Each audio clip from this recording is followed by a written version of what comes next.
नमस्कार मित्रांनो, झोली घाट ग या मालिकेमध्ये आजचा भाग.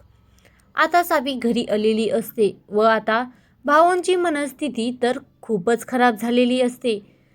भाऊ सावीला म्हणत असतात की अगं तू इथे का आली आहेस?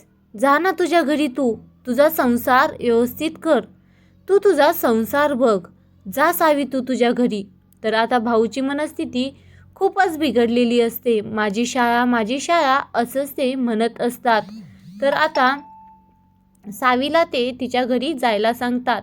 तर आता इकडे दीपा म्हणते, पहा ना वंश, हे भाऊ तर आता पूर्णपणे वेडेच झालेले आहेत. मला तर असंच वाटतंय, तुमच्यामुळे वंश, तुमच्यामुळे हे सगळं असं झालेलं आहे. भाऊची मनस्थिती तुमच्यामुळे खराब झालेली आहे, असं दीपा सावीला म्हणत असते. तर सावी दीपाला म्हणते, वहिनी तू असं का बोलत आहेस माझ्याबद्दल? माझ्यामुळे भाऊंची तब्येत खराब झालेली आहे का? तर आता सावी दीपाकडे दुर्लक्ष करते व भाऊंकडे लक्ष देते. भाऊ तुम्ही शांत व्हा, असं सावी भाऊंला म्हणत असते. तर आता इकडे धैर्य तर खूपच चिडलेला असतो. तो आता त्याला काही सुचत नसते, काय करू मी?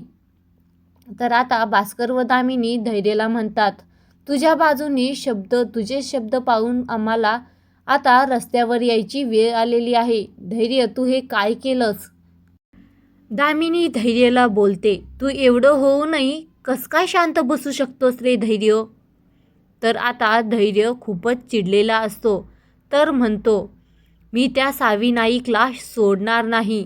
तर आता धैर्याला एक कॉल येतो. त्या कॉलवरून असं ऐकू येतं की आता मुख्यमंत्री तुमच्या सर्व जमिनी त्यांच्या ताब्यात करत आहेत. आता मुजुमदारांवरती कोणताच विश्वास ठेवायला आम्हाला जागा उरलेली नाही आहे. तर आम्ही तुमच्या सर्व जमिनी या मुख्यमंत्रीकडे घेत आहोत. आता इकडे सावी, पराग व रीना हे तिघेजण प्लॅन करत असतात की आता त्या मुजुमदारांच्या घरामध्ये अशी एंट्री करायची की ते पाहून चकित होतील. तर आता पुढे हे तिघे कोणता प्लॅन रचतील?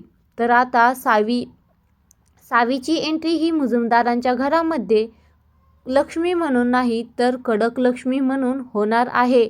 तर आता सावीची एंट्री ही रथातून होणार आहे. तिचा डान्स, पराग व रीनाचे डान्स, ते खूपच मज्जा करत असतात. तर आता पुढे काय होईल?